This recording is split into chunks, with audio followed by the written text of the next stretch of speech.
Picture this, a crowded airport terminal in Atlanta, buzzing with the hum of rolling suitcases, hurried footsteps, and those muffled boarding calls that always sound like they're underwater.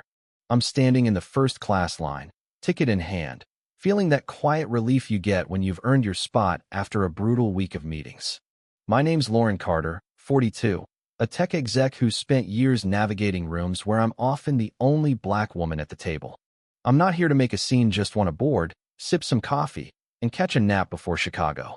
But then, the gate agent, Karen Mitchell, looks at my boarding pass, her lips tightening like she's biting a lemon. "Ma'am, you've been moved to economy," she says, sliding a new ticket across the counter, her voice sharp, like I'm a kid who wandered into the wrong line. Operational needs. My stomach twists, not because of the seat, but because of that look in her eyes, the one I've seen too many times, the one that says, "You don't belong here." I keep my cool, years of boardroom battles teaching me to stay steady. "There's got to be a mix-up," I say, calm, holding up my phone with the confirmation: first class, seat 3B, paid in full. Karen's smile doesn't budge, cold as the airport AC. "This is your seat now. Gate 19, economy. Step aside." Behind me, a guy in a fancy suit shifts, pretending not to eavesdrop, while a college kid nearby fumbles with her phone, that little red recording dot blinking. I grip my carry-on tighter. "Can you check my confirmation again, please?" I ask, voice soft but firm. Karen's eyes narrow. "We don't discuss payments at the gate. Move along." The air shifts, like the terminal's holding its breath. I've been here before, not just at airports, but in life, told to step back, to shrink, to accept less because someone decided I didn't fit their picture. But today, I'm done. This bag's flown first class all year, I say, locking eyes with her. "And so have I." Karen scoffs, her junior agent, Mike, hesitating as he reaches for my luggage tag. A woman in line whispers to her friend, loud enough for me to hear, "She's not wrong, check the ticket." The kid's phone tilts closer, her stream now at 500 views and climbing. I feel my phone buzz, a call from my assistant, probably watching this unfold online, but I let it go to voicemail. "Not yet." Karen leans in, her voice low, dripping with authority. "Ma'am, you're delaying boarding. Gate 19 now." I don't flinch.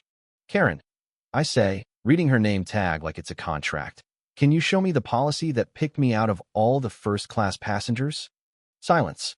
The kind that screams louder than words. The crowd stirs, phones multiply. A guy in a Braves cap mutters, "Just scan her in, come on." Views hit 10,000. Karen snaps, "Are you threatening me?" I smile, not smug, just clear. "No, I'm asking for the record to show I requested policy and got nothing." Then, like a scene from a movie, a supervisor, Elaine, strides, angry hair pulled back. "No nonsense." She takes my pass, scans it. The screen flashes green. "First class, 3B, confirmed." Karen's face freezes, her power crumbling like cheap drywall. Elaine hands me my pass. "You're good to board, Ms. Carter." I nod, but I'm not done. "I'd like this noted in the flight log," I say, knowing only insiders ask for that. Elaine pauses, then agrees. Karen stammers, "It was policy," but the crowd's not buying it. A woman calls out, "You didn't even look at her ticket." The stream's at 100,000 now, TikTok eating it up. I board, settle into 3B, but the story's already airborne. By takeoff, the video's at 1 million views, hashtags like "respect your ticket" trending. Turns out, I'm not just Lauren Carter, tech exec. I am the CEO of Horizon Dynamics, a firm tied to the airline's biggest contracts. My calm request for a log note. That's a boardroom move, not a passenger's. By night, the airline stock tanks 10%, a $3 billion deal wobbling. Karen's suspended, her name memed into oblivion. But here's the twist, I don't want her fired. I invite her to a private meeting, offer her a chance to join a new initiative, Horizon's Equity Alliancito trained staff, to learn, to rebuild. She takes it, tears in her eyes, not because I forgave her, but because I gave her a way to rise from her fall. This wasn't about a seat, it was about every time someone's told you don't belong. I stood still, and the world moved.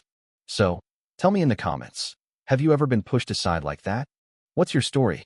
Let's talk about what justice really looks like, revenge, or something bigger.